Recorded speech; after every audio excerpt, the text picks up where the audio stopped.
हिंदी कलम में फिर से आपका एक बार स्वागत है। ये वीडियो विशेष रूप से निमाली 2023 से संबंधित है। आज यानी 10/4/2023 यानी 10 अप्रैल 2023 को बिहार सरकार शिक्षा विभाग द्वारा एक अधिसूचना जारी किया गया है। यह अधिसूचना वही निमाली 2023 से ही संबंधित है। क्या कुछ है पब्लिक डोमेन में आ गया, आपको मिल भी गया होगा। नहीं तो लिंक आपको दे देंगे इस PDF का। दो लिंक दे देंगे, एक तो ऑफिशियल आपको लिंक दे देंगे, एक गूगल ड्राइव का भी लिंक दे देंगे ताकि भविष्य में भी यह आप इसे डाउनलोड कर सके। क्या कुछ है निमाली, क्या परीक्षा किस तरीके से होगा, कौन अप्लाई करेंगे, सारा चीज़ इसमें विवरण दिया गया है। थोड़ा सा इंतजार कर रहे थे कि पब्लिक डोमेन में आ जाए, उसके बाद दिया जाए आपको। फिलहाल अब आ चुका है। निमाली वगैरह ये संख्या वगैरह आप देख सकते हैं, ये सब नहीं पढ़ेंगे। ये क्या क्या है, प्रदत्त शक्तियों के अनुसार क्या क्या किया गया, ये सारी चीज़। चलिए 2-3 लाइन पढ़ लेते हैं, उसके बाद आगे पढ़ेंगे। भारत के संविधान के अनुच्छेद 309 के अधीन प्रदत्त शक्तियों का प्रयोग करते हुए बिहार राज्यपाल के द्वारा राज्य के प्राथमिक, मध्य माध्यमिक, उच्च माध्यमिक, उत्क्रमित उच्च माध्यमिक एवं नव स्थापित उच्च माध्यमिक विद्यालयों में विद्यालय अध्यापक के पद पर नियुक्ति एवं उनके सेवा शर्त को निश्चित करने हेतु निम्नांकित निमाली बनाते हैं। इसके नीचे आएगा आपका संक्षिप्त नाम, विस्तार एवं प्रारंभ। सबसे पहले इसमें निमाली का नाम लिखा गया होगा। क नंबर में ये निमाली का नाम मिल जाएगा। यह निमाली बिहार राज्य विद्यालय अध्यापक नियुक्ति, हस्तांतरण, अनुशासनिक कार्रवाई एवं सेवा शर्त निमाली 2023 कही जाएगी। ख होगा इसका विस्तार संपूर्ण बिहार राज्य में होगा। ग होगा यह राजपत्र में प्रकाशित होने की तिथि से प्रवृत्त होगी। परिभाषाएं हैं इसके बाद। इस निमाली में जब तक विषय या संदर्भ के विरुद्ध कोई बात न हो तो सरकार से अभिप्रेत है बिहार सरकार, प्रशासनिक विभाग से अभिप्रेत है शिक्षा विभाग, प्रशासनिक विभाग कहीं लिखा होगा तो उसका मतलब है शिक्षा विभाग, विद्यालय से अभिप्रेत है ये सारी चीज़।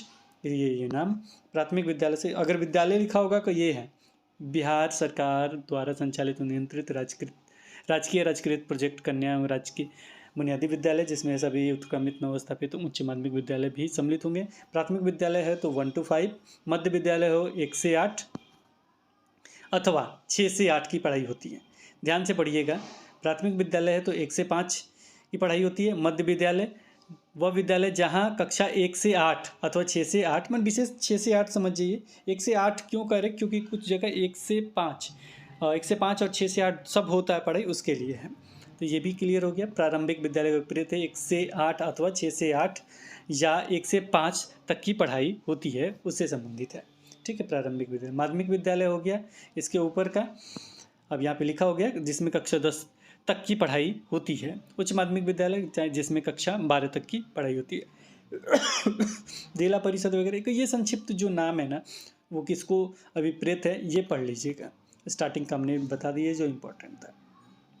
विद्यालय अध्यापक से अभिप्रेत क्या है, तो इस निमाली के अधीन कक्षा 1 से 5 तक के अध्यापन हेतु नियुक्त मूल कोटि के विद्यालय अध्यापक, इसी तरह 6 से 8 के लिए, इसी तरह 9 से 10 के लिए और इसी तरीके से 11 से 12 के लिए।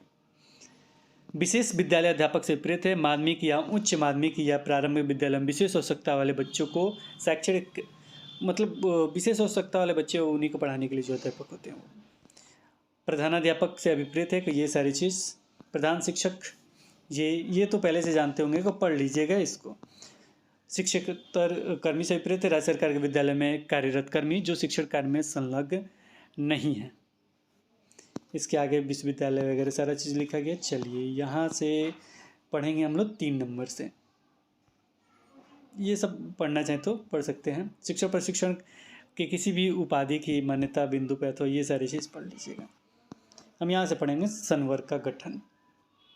शिक्षा विभाग के नियंत्रणाधीन राजकीय बुनियादी विद्यालय, राज्यकृत एवं प्रोजेक्ट कन्या विद्यालय में नियुक्त होने वाले विद्यालय अध्यापक का संवर्ग होगा। प्राथमिक एवं मध्य विद्यालय के मूल कोटि एवं स्नातक कोटि के विद्यालय अध्यापक तथा माध्यमिक विद्यालय एवं उच्च माध्यमिक विद्यालय में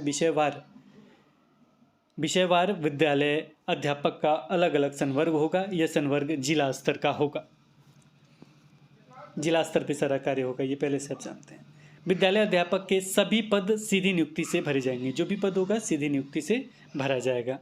विद्यालय अध्यापक के पद पर नियुक्ति हेतु अनिवार्य अर्हता निम्नोक्त होगी। निम्नोक्त अर्हता आपके पास होनी चाहिए, तभी किसी भी इस स्कूल में आप शिक्षक बन सकते हैं। इसमें निम्नोक्त अर्हता में सबसे पहला लाइन यही होगा कि बिहार का निवासी, भारत के नागरिक के साथ साथ बिहार के भी नागरिक होना चाहिए, ये अस्थायी निवासी होना चाहिए, बिहार का निवासी होना चाहिए, सॉरी, ठीक से पढ़ लीजिए, भारत का नागरिक हो एवं बिहार राज्य का अस्थायी निवासी हो, यानी बिहार के हैं तभी इसमें अप्लाई कर सकेंगे। सॉरी, कुछ ऐसे ही फ्लो में निकल गया था। भारत का नागरिक हो एवं बिहार राज्य का अस्थायी निवासी हो, यानी बिहार के निवासी नहीं है तो इस फॉर्म को नहीं भर सकते हैं। विद्यालय अध्यापक के पद पर नियुक्ति हेतु राष्ट्रीय अध्यापक शिक्षा परिषद द्वारा समय समय पर निर्धारित शैक्षणिक पर शैक्षणिक योग्यता धारित करता हो। विशेष विद्यालय अध्यापक के लिए अर्हता भारतीय पुनर्वास परिषद के अनुरूप अनुमान्य होगा। राज्य सरकार एवं केंद्र सरकार द्वारा समय समय पर आयोजित शिक्षक पात्रता परीक्षा में उत्तीर्ण हो। और 2012, ये तो हमने शायद थोड़ी देर पहले वीडियो में बताया था सारा चीज़, इसलिए हम नहीं बता रहे। शैक्षणिक क्या होता है, पर शैक्षणिक क्या होता है, दोनों जानते हैं। शैक्षणिक हो गया मैट्रिक, इंटर वगैरह, ग्रेजुएशन वगैरह जो करते हैं, जो पढ़ाई करते हैं वो। पर शैक्षणिक हो गया आपका ट्रेनिंग। और ये राज्य सरकार और केंद्र सरकार द्वारा आयोजित शिक्षक पात्रता परीक्षा, यानी जो भी टीचर वाला पात्रता परीक्षा होता है ना, टीचर एलिजिबिलिटी टेस्ट जो होता है, उसमें आप उत्तीर्ण हो। 2012 से पहले जो शिक्षक हैं तो उन्हें दक्षता परीक्षा द्वारा फिर से कंटिन्यू किया गया था, उनके लिए पात्रता परीक्षा अनिवार्य नहीं है। जो 2012 से पहले वाले हैं वो विषय विशेष के लिए अलग से विशेष अर्हता का निर्धारण विभाग द्वारा समय समय पर किया जाएगा। इसके लिए विशेष अर्हता का निर्धारण क्या होगा, विभाग द्वारा समय समय पर किया जाता रहेगा। आयु, प्राथमिक एवं मध्य विद्यालय में विद्यालय अध्यापक की नियुक्ति के लिए नियुक्ति वर्ष का पहली अगस्त को, जो भी 1 अगस्त होगा नियुक्ति वर्ष का, अगस्त को अभ्यर्थी की न्यूनतम आयु 18 वर्ष एवं कोटिवार अधिकतम आयु सीमा वही होगी जो राज्य सरकार सामान्य प्रशासन विभाग द्वारा समय समय पर विहित की जाए। इसी प्रकार माध्यमिक एवं उच्च माध्यमिक विद्यालयों में नियुक्ति हेतु देखिए 18 वर्ष उसमें हो गया, इसमें 21 वर्ष है। यही डिमांड था भी आप लोग का, ये पूरा हो गया। न्यूनतम 18 वर्ष ऊपर, नीचे में चलिएगा तो कितना हो जाएगा, माध्यमिक और उच्च माध्यमिक के लिए 21 वर्ष एवं कोटिवार अधिकतम सीमा वही रहेगी जो राज्य सरकार समाज प्रशासन विभाग द्वारा समय समय पर विहित की जाए। इस नियमावली के प्रयुक्त होने के पूर्व पात्रता परीक्षा में उत्तीर्ण होने वाले प्रशिक्षित अभ्यर्थियों को इस नियमावली के प्रयुक्त होने के पश्चात नियुक्ति के प्रथम संव्यवहार में अधिकतम सीमा में 10 वर्ष की छूट दी होगी। यानी प्रथम संव्यवहार में होगा अधिकतम कितने वर्षों का छूट होगा, 10 वर्ष में। जिस निर्दिष्ट विषय या विषय समूह में पात्रता परीक्षा नहीं ली गई है, उस विषय एवं विषय समूह की पात्रता परीक्षा उत्तीर्ण प्रशिक्षित अभ्यर्थियों को नियुक्ति के प्रथम संव्यवहार में अधिकतम आयु सीमा में 10 वर्षों की छूट दे होगी। यानी 10 वर्ष का छूट प्रथम संव्यवहार में, यानी प्रथम जब वाली होगा उसमें मिलेगा। परंतु पंचायती राज संस्था एवं नगर निकाय संस्था अंतर्गत नियुक्ति में कार्यरत शिक्षकों के लिए अधिकतम आयु सीमा शिथिल करने हेतु राज्य सरकार के द्वारा अलग से निर्णय लिया जा सकेगा। आरक्षण क्या है? राज्य सरकार के अधीन सीधी नियुक्ति में समान प्रशासन विभाग के द्वारा लागू आरक्षण का प्रदान प्रभावी होगा, परंतु प्राथमिक एवं मध्य विद्यालय के मूल कोटि एवं स्नातक कोटि के विद्यालय अध्यापक के पद पर विषय में न्यूनतम 50% महिलाओं की अभ्यर्थियों की नियुक्ति की जाएगी। विषम संख्या रहने पर अंतिम पद महिला अभ्यर्थियों के लिए चिन्हित किया जाएगा। महिला को 50% आरक्षण दे दिया जाएगा, विषम रहेगा तो फिर वो सीट महिला। प्राथमिक एवं मध्य विद्यालय के मूल कोटि या स्नातक कोटि के विद्यालय अध्यापक के लिए विषयवार आरक्षण रोस्टर का समेकित रूप से जिला स्तर पर किया जाएगा। इसी प्रकार माध्यमिक और उच्च माध्यमिक विद्यालय के विद्यालय अध्यापक के लिए विषयवार आरक्षण रोस्टर अलग अलग संधारण जिला स्तर पर किया जाएगा। एक चीज़ जो 50% वाला, इसे देख लीजिएगा इन लोगों के लिए, प्राथमिक और मध्य विद्यालय के लिए। प्राथमिक आपका स्टार्टिंग में हमने बता दिया 1 to 5, 6 to 8, 1 से 8। मूल कोटि और स्नातक कोटि भी लिखा गया। मूल कोटि आपका 1 to 5 में भी, और स्नातक हो गया ग्रेजुएशन वाला, तो वो है आपका 6 to 8। और आगे बढ़ते हैं। विद्यालय अध्यापक का आरक्षण समाशोधन से संबंधित कार्य जिला पदाधिकारी द्वारा किया जाएगा। इस नियमावली के प्रयुक्त होने के बाद प्रथम संव्यवहार में विद्यालय अध्यापक के पद पर नियुक्ति हेतु, यानी फर्स्ट संव्यवहार में नियुक्ति हेतु आरक्षण बिंदु 1 से रोस्टर प्रारंभ होगा, 1 से। नियुक्ति प्रक्रिया यानी कैसे आपका बहाली होगा, इसके लिए शिक्षा विभाग द्वारा विद्यालय अध्यापक के पद पर सीधी नियुक्ति हेतु जिला स्तर पर रिक्त पदों की गणना कर रोस्टर क्लियरेंस के साथ आरक्षण कोटिवार अधियाचना आवश्यकता अनुसार आयोग को भेजी जाएगी। जो भी आयोग होगा उसको भेजी जाएगी। सीधी भर्ती हेतु प्राप्त अधियाचना के आलोक में आयोग रिक्तियों की संख्या विज्ञापित करेगा। आयोग क्या करेगा, जो भी आयोग होगा, आयोग के बारे में स्पष्ट नहीं है कौन होगा, लेकिन जो भी आयोग होगा उसकी रिक्ति का जो भी रिक्ति का संख्या होगा उसका विज्ञप्ति करेगा। उस रिक्ति को क्या करेगा, विज्ञापित करेगा, विज्ञापन उसका निकालेगा। आयोग द्वारा विज्ञापित आवेदन पत्र में विद्यालय अध्यापक अभ्यर्थी द्वारा योग्यता से संबंधित स्वघोषणा के आधार पर उनकी उम्मीदवारी का मूल्यांकन किया जाएगा। अब यहाँ पे इन्होंने लिखा है कि संख्या विज्ञापित करेगा। आयोग द्वारा विज्ञापित आवेदन पत्र में, जो भी विज्ञापित आवेदन पत्र में है उसमें विद्यालय अध्यापक अभ्यर्थी, जो भी विद्यालय अध्यापक अभ्यर्थी होंगे उनके द्वारा योग्यता से संबंधित जो भी योग्यता है उससे संबंधित स्वघोषणा के आधार पर उनकी उम्मीदवारी का, यानी जो भी उम्मीदवार उनकी उम्मीदवारी का मूल्यांकन किया जाएगा।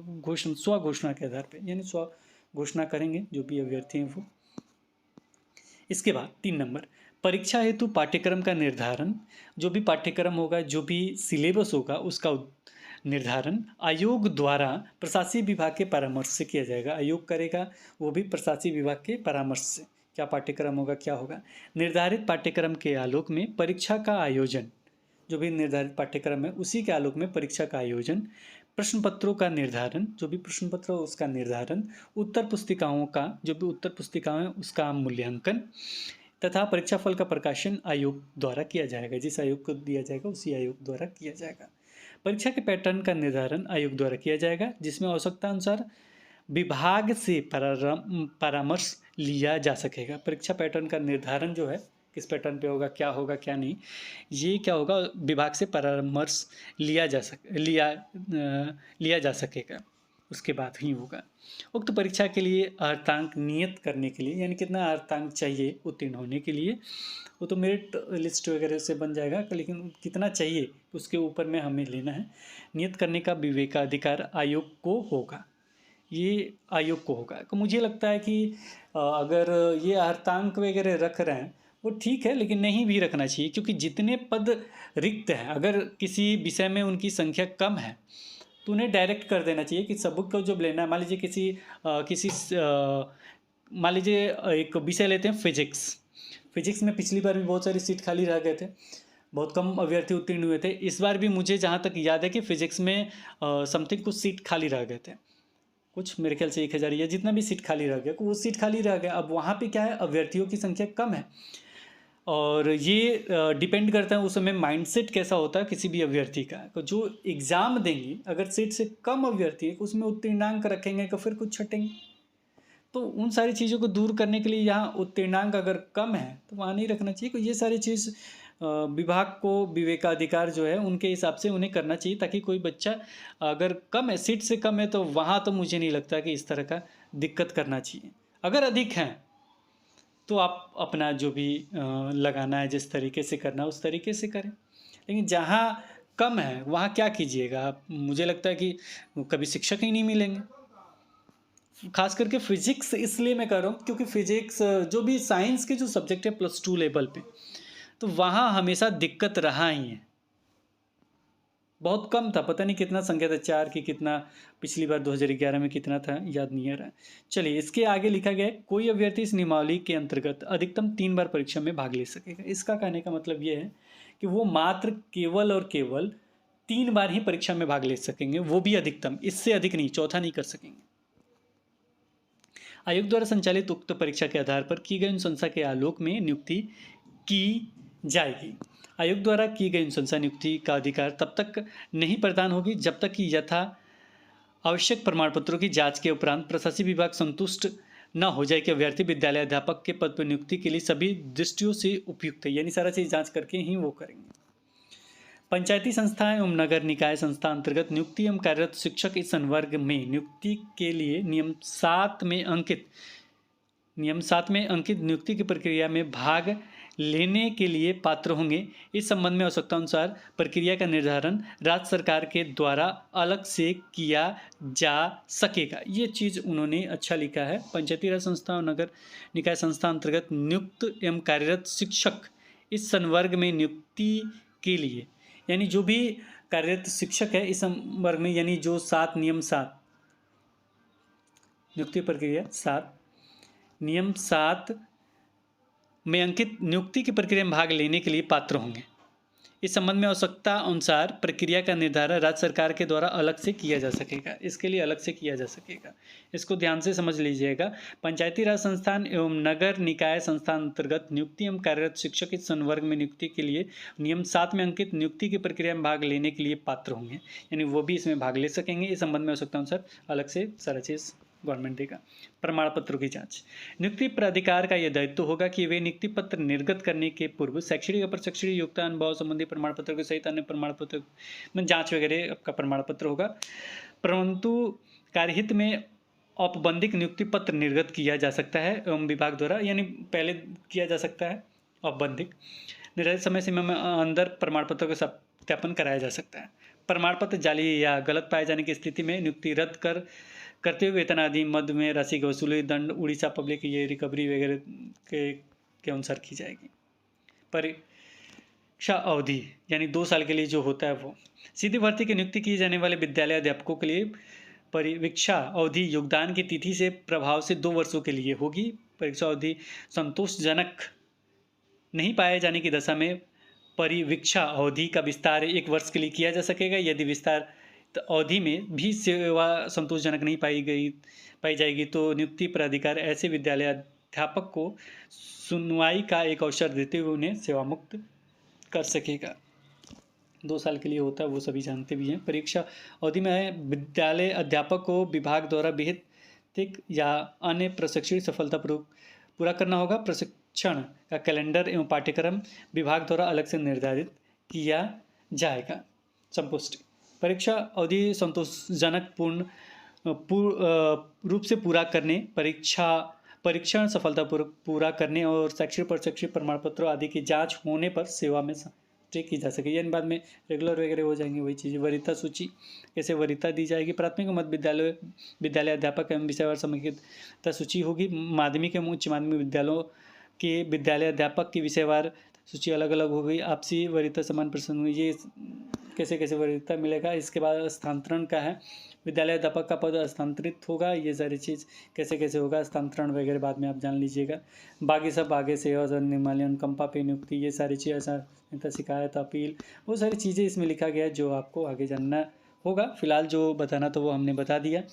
ये आपकी जो बहाली होगी, अब एक एग्ज़ाम देखने को मिल सकता है। विशेष यही है, नियुक्ति की जो प्रक्रिया है, एलिजिबल वही होंगे जो भी आप बीटेट वगैरह पास, जो भी टीचर एलिजिबिलिटी टेस्ट पास है वही इसमें भाग ले सकेंगे और दूसरा कोई भाग नहीं ले पाएगा।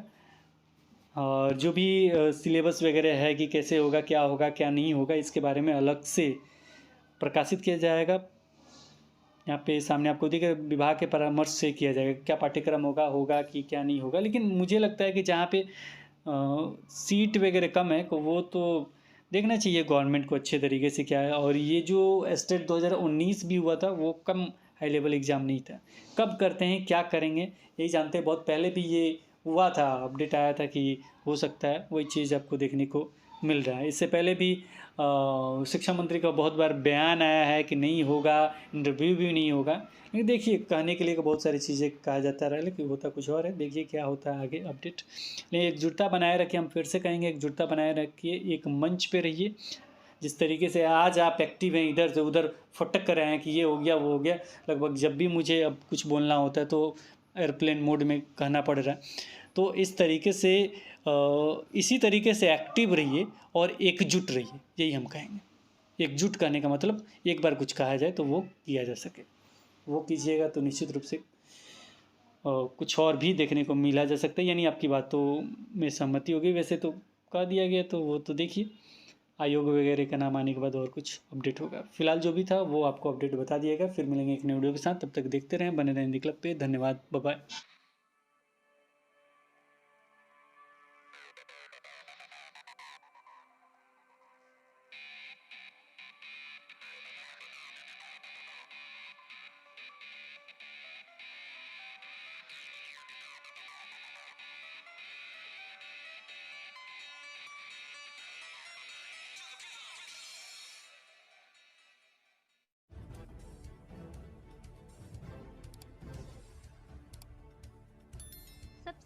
कीजिए हिंदी क्लब को, दबाइए इस बेल आइकॉन को ताकि हमारा वीडियो आपको मिले सबसे पहले। शेयर करें अपने दोस्तों के साथ ताकि वो भी इसका लाभ उठा सके। ये सब बिल्कुल फ्री है।